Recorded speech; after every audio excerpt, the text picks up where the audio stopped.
Hello guys, welcome to our channel mister KD blogs. তো দিনটা ছিল 22শে আগস্ট, শুক্রবার। তো ওই দিন আমরা ফুল ফ্যামিলি চললাম দীঘা। তো ট্রেনের টিকিট না পাওয়ার কারণে আমরা টিকিট কেটেছিলাম ডাব্লিউবিটিসির এসি ভলভো বাস।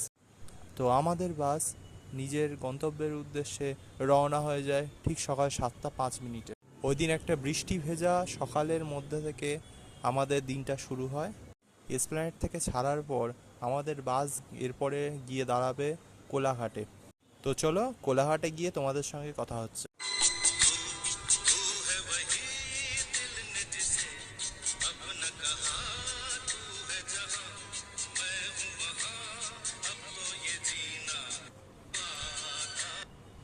ঠিক 1 ঘন্টা 45 মিনিটের মাথায় আমাদের বাস এসে দাঁড়ায় কোলাঘাটের নিউ ঘোষ হোটেলে। আমাদেরকে তো বাসটা দেখানোই হয়নি।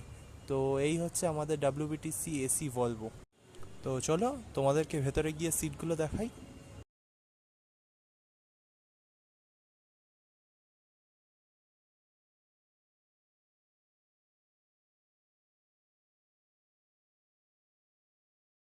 ঠিক ঘড়ির কাঁটা যখন 9:30 ঘরে, তখন আমাদের বাস আবার কোলাঘাট ছেড়ে রওনা দেয় নিজের গন্তব্যের উদ্দেশ্যে। আমরা যেহেতু বাড়ি থেকে টিফিন নিয়ে গেছিলাম, সেহেতু আমরা ওখান থেকে আর কোনো টিফিন খাইনি। আমরা শুধুমাত্র চাটা খেয়েছি, কিন্তু আমি মাস্ট প্রেফার করব ওখানকার চাটা তোমরা শুধু একবার ট্রাই করো। এরপর দীঘায় সমুদ্রের ধারে গিয়ে তোমাদের সঙ্গে কথা হচ্ছে।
এরপর কি আর বলার অপেক্ষা রাখে, আমরা এখন কোথায় আছি? তো ঠিক 12:30 নাগাদ আমরা পৌঁছলাম দীঘার সি বিচের ধারে।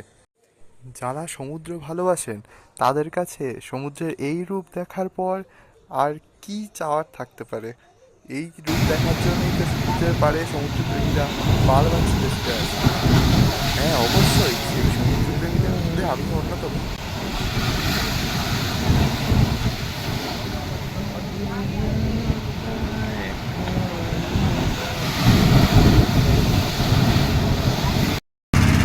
তো আমরা রয়েছি হোটেল কজি ইনে।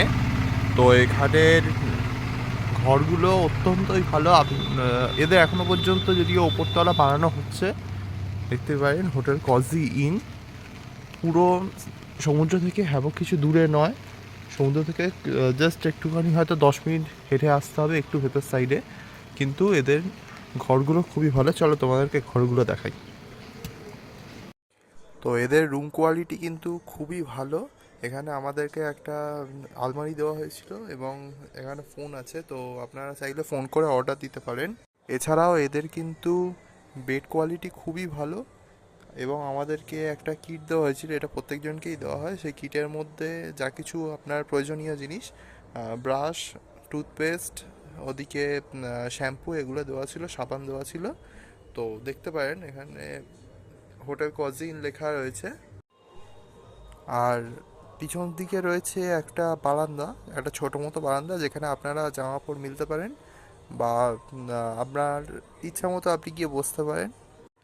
তো অল টোটাল কিন্তু আমার কোজিনের ঘর খুবই ভালো লেগেছে এবং এখানে আমি প্রথমবার নয়, এই নিয়ে আমি কোজিনে দীঘাতে 3বার গেছি, 3বারই আমি কোজিনেই থেকেছি।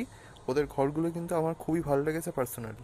তো ওই দিনকে অমাবস্যার কোটাল থাকার কারণে আমরা আর ওল্ড দীঘা সি বিচটাতে চান করতে পারিনি। আমরা একটু মোহনার ওপাশটাতে, যেহেতু বালি আছে সি বিচটায়, তো সেই দিকটাতে চলে গেছিলাম। ওখানে অনেকজনই চান করছিল। এরপর আর কোনো ভিডিও করা হয়নি স্নানের সময়। এরপর আমরা খেয়ে দিয়ে নিয়ে সন্ধ্যাবেলা জগন্নাথ মন্দিরে গেছিলাম, সেই ভিডিও আসছে পরের পার্টে। ততক্ষণ জন্য টাটা।